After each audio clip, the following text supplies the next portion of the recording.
افریقہ میں ایک بہت بڑا کریک دیکھا گیا ہے۔ یہ کریک کینیا، ایتھیوپیا اور تنزانیہ میں دیکھا گیا۔ ویڈیو فوٹیجز اور ڈرون شاٹس میں دیکھا گیا کہ پوری کی پوری کنٹریز کو ایک بہت بڑے کریک نے ڈیوائیڈ کر دیا ہے۔ اس کریک نے نہ روڈ دیکھے، نہ فصلیں، نہ گھر دیکھے، نہ شہر۔ اس کے کچھ حصے 10 میٹر تک چوڑے ہیں اور کچھ 2 ملی میٹر جتنے پتلے۔ کہیں پر لوگوں نے اس کو مٹی سے بھرنا شروع کر دیا تو کہیں پر اس کے اوپر ٹیمپرری برج بنائے جانے لگے۔ لوگوں کا خیال تھا کہ شاید نرم مٹی کسی وجہ سے بیٹھ گئی ہے۔ ناظرین، افریقن کانٹیننٹ کا نام سنتے ہی ہمارے ذہن میں آتا ہے کہ یہ سب سے گرم کانٹیننٹ ہوگا، لیکن ایسا نہیں ہے۔ افریقہ کی لوکیشن ارتھ کے ٹھیک سینٹر میں آتی ہے، یعنی پرائم میریڈین اور ایکویٹر کی لائنز جہاں آپس میں ملتی ہیں، ٹھیک اسی جگہ پر افریقن کانٹیننٹ موجود ہے۔ اب کیونکہ ایکویٹر سورج سے زیادہ قریب ہے، اسی وجہ سے افریقہ سب سے گرم ترین کانٹیننٹ ہے۔ لیکن اگر ہائیسٹ ٹیمپریچر کی بات کی جائے تو وہ USA میں ریکارڈ کیا گیا تھا۔ افریقہ گرم ترین کانٹیننٹ ہے، لیکن اس کا مطلب یہ نہیں کہ افریقہ میں سردی نہیں پڑتی۔ یہاں عفران کے مقام پر -23 ڈگری سیلسیس ریکارڈ کیا جا چکا ہے۔ بات کی جائے رنگوں کی تو افریقن کانٹیننٹ یہاں بھی انوکھا منظر پیش کرتا ہے۔ نہ صرف رنگ بلکہ ہر معاملے میں افریقہ ایک طرف کافی ایکسٹریم ہے تو وہیں اس کا ہلکا مزاج بھی موجود ہے۔ مثال کے طور پہ دنیا کے 10 سب سے غریب ملک بھی افریقہ میں ہی موجود ہیں، اور انہی کی وجہ سے افریقہ دنیا کا غریب ترین کانٹیننٹ کہلایا جاتا ہے۔ لیکن وہ افریقہ ہی ہے جہاں دنیا کے سب سے زیادہ قیمتی منرلز پائے جاتے ہیں۔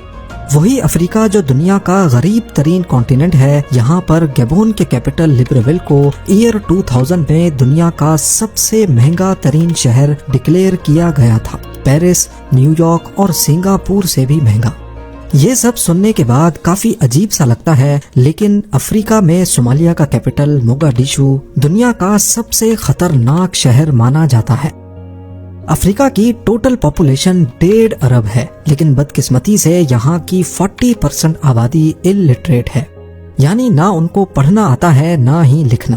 پر دوسری سائیڈ پہ دنیا کی سب سے پرانی یونیورسٹی بھی ویسٹ افریقہ میں ہی پائی جاتی ہے۔ مالی کے شہر ٹمبکٹو میں موجود یہ یونیورسٹی 800-900 سال پہلے بنی تھی، اور اپنے عروج پر اس میں 25,000 اسٹوڈنٹس پڑھتے تھے، جبکہ اس وقت یہاں کی ٹوٹل پاپولیشن ہی 1 لاکھ تھی۔ حیرانی کی بات ہے کہ دنیا میں سب سے زیادہ ٹوئن برتھ ریٹ بھی افریقہ میں ہی پایا جاتا ہے۔ یہاں 1000 میں سے 50 برتھس ٹوئن بیبیز کی ہوتی ہیں۔ یہ انٹرنیشنل ٹوئن برتھ ریشو سے کئی زیادہ ہے، لیکن ابھی تک سائنس اس بات سے لا علم ہے کہ افریقہ میں ہی ایسا کیوں ہوتا ہے۔ دوسری طرف یہاں پیدا ہونے والے ہر 14 میں سے 1 بچہ پیدا ہونے کے بعد گھر پہنچنے سے پہلے ہی مر جاتا ہے۔ چائلڈ مورٹیلٹی کا یہ ریشو بھی دنیا میں سب سے زیادہ افریقہ میں ہی پایا جاتا ہے۔ ایسٹ افریقہ میں کینیا اپنے رنرز کی وجہ سے خاصا مشہور ہے۔ 2010 میں کینیا کے رنرز نے 156 انٹرنیشنل میراتھنز جیتے تھے۔ ان میں سے زیادہ تر چیمپئنز کلنجی نامی قبیلے سے تعلق رکھتے ہیں، پر سائنٹسٹ ابھی تک اس راز سے پردہ اٹھانے کی کوشش کر رہے ہیں کہ آخر اس قبیلے میں ایسی کون سی خاص بات ہے۔ دنیا کی سب سے جلدی ختم ہونے والی جنگ بھی افریقہ میں ہی لڑی گئی تھی، صرف 38 منٹس کی جنگ۔ 27 اگست 1896 کو یہ جنگ زنزیبار اور گریٹ برٹین کے درمیان لڑی گئی تھی۔